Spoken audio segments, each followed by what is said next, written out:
Well, I'm sort of the star of this number, and if you want to know how my name is spelled, it's L-E-R... Leroy, let's just let the man watch the rehearsal.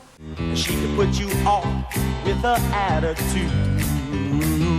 She said... Because the dancing and the working it's not just something that I do. It's something that I am. See, and Willie don't have nothing like that. Man again, I love your frozen grin. If you grew up watching Fame, you must remember Leroy Johnson, the street-smart, no-nonsense dancer with all the attitude. What most people didn't realize was that Gene Anthony Ray, the guy playing him, wasn't acting all that much. Before Fame, I never was in a studio. I never knew about pliés. My dancing was in the street. He was basically just being himself, a Harlem kid with rhythm in his bones and rebellion in his soul. And right in here is where we start paying. With sweat. He actually skipped school to audition for the role that made him famous. Talk about destiny. His story is wild, messy, and heartbreaking at times. But one thing's for sure, Gene Anthony Ray's light burned bright.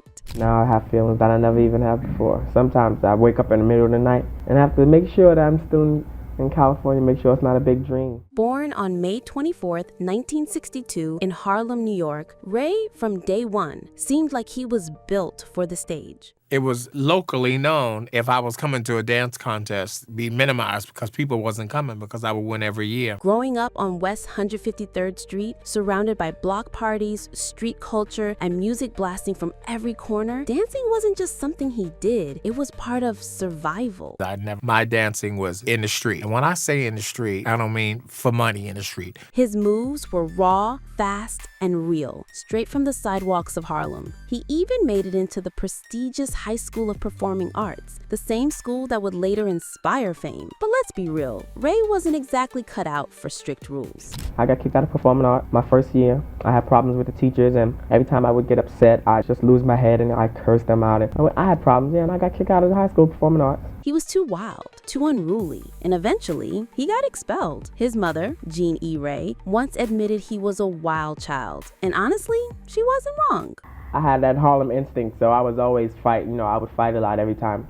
They call me names a lot, but I dealt with it. It never discouraged me. But here's the thing. The very energy that made him too much for school was exactly what made him unforgettable on screen. Ray didn't need perfect technique or fancy training. He had raw star power, and when opportunity knocked, he was ready. Gene Anthony Ray's big break is the kind of Hollywood story people dream about, and his came with a rebellious twist. In 1980, while most teenagers were stressing about homework, Ray skipped school to audition for a new film called Fame. When Alan Parker held a big audition for all the kids, about 2,500 kids early in the morning, I had been absent that day from school. But Ray brought in red dancing styles and the kind of dance moves that make you stop and stare. And guess what? He nailed it. I had on a hat, Nike hat turned backwards, and a pair of Lee jeans with a couple of holes in it. Because it was the style, it wasn't because I didn't have more jeans. At just 17 years old, he landed the role of Leroy Johnson, the tough, talented dancer who would become one of the breakout stars of the film.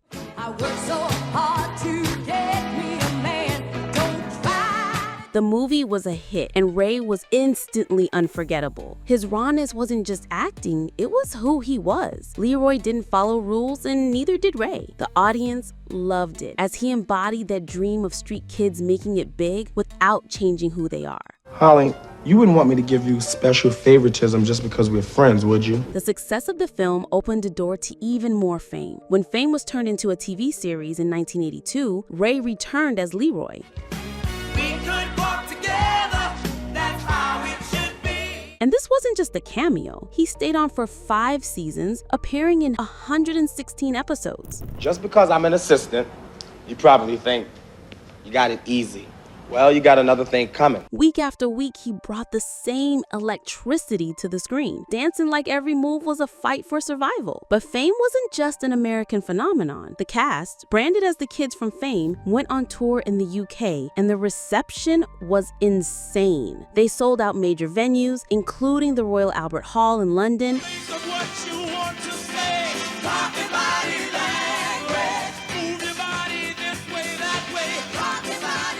Fans fans screamed, records sold, and Ray was suddenly a global star.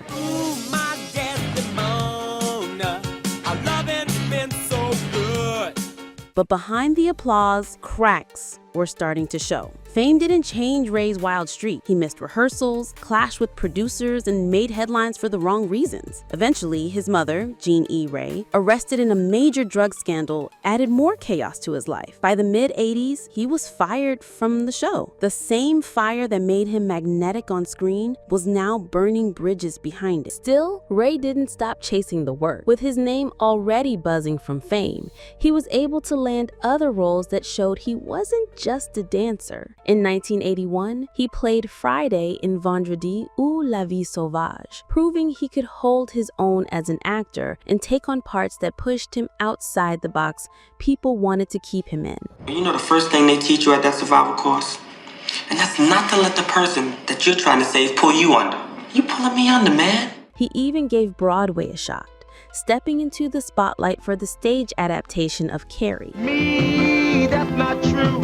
Who do you think I am? No, baby, don't waste the mood. And while that production went down in history as one of Broadway's biggest flops, Ray's willingness to take risks said a lot about him. He wasn't afraid to put himself out there, even if the project didn't stick the landing.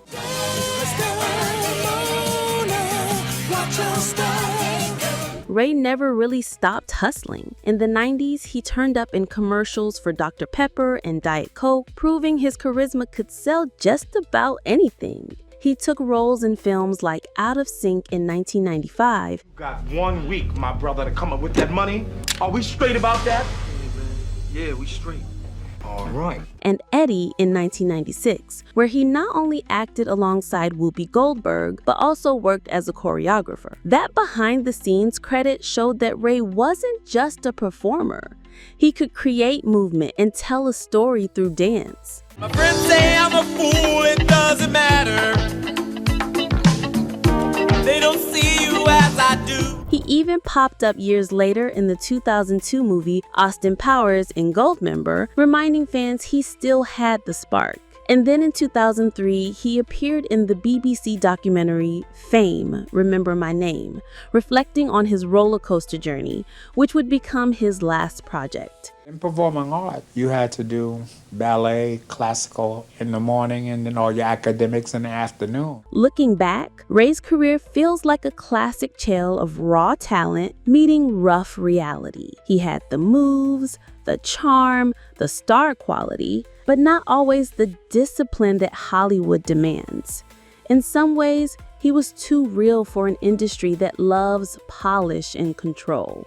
And maybe that's why fans loved him so much. When Ray danced, you didn't see technique or perfection. You saw life, struggle, energy. Study ballet, Afro-Cuban jazz, learning how to do my thing. He made you believe. If Gene Anthony Ray's career was a roller coaster, his personal life was a bumpy ride through space. Unlike many stars, he never married, never had kids, and never felt the need to put a label on his sexuality. He was flamboyantly himself, sometimes calm, sometimes mysterious, and people loved him for it. In a way, that refusal to fit into a box felt very Leroy too. Leroy Johnson, and I'm a dancer. He was incredibly close and connected to his mother, Jean E. Ray, though their bond came with its own storms. At some points, that very connection cost him his job and name. Still, family was family, and Ray never tried to pretend otherwise. So nobody really inspired me. I always had my family behind me, telling me that that's what I was going to be when I got older because that's what I did best. Friends and colleagues often described him as magnetic, funny, and full of life, but also chaotic. He partied hard, he lived fast, and addiction was always lurking in the background. In the 90s, he even shared a flat in Milan with a porn actress while trying to build a dance school, a story that sounds more like a movie script than real life. What makes Ray's personal life stand out is how unfiltered it was. He didn't carefully curate an image. He didn't chase a perfect Hollywood lifestyle. He was just Ray, flaws, fire, and all. And maybe that's why people who knew him remember him with such a mix of joy and sadness. He burned bright, but he burned fast. Come what may, I'll be waiting for it. Gene Anthony Ray's life was tragically short.